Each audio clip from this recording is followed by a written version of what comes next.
Développer des systèmes OH résilients dans des environnements fragiles. Garantir l'accès à l'eau potable, à l'assainissement et à l'hygiène a toujours été un défi complexe.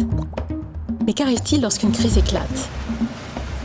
Lorsqu'un conflit armé survient brusquement, lorsqu'une catastrophe naturelle ou une pandémie se déclare.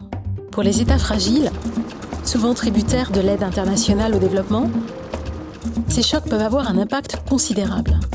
Pour faciliter l'accès à des services essentiels comme l'eau et l'assainissement, les acteurs humanitaires interviennent généralement pour apporter une aide immédiate, visant à répondre à des besoins urgents, plutôt que de renforcer les systèmes locaux existants de prestation de services.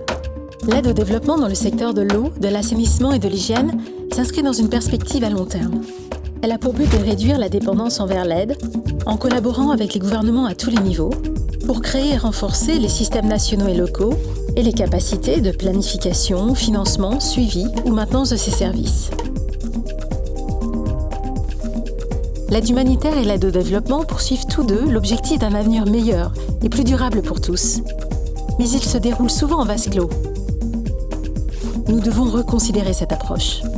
Nous avons besoin de trouver un mécanisme systémique de renforcement des institutions et des processus afin d'identifier les synergies susceptibles de répondre à des besoins immédiats, tout en contribuant à assurer la durabilité des interventions.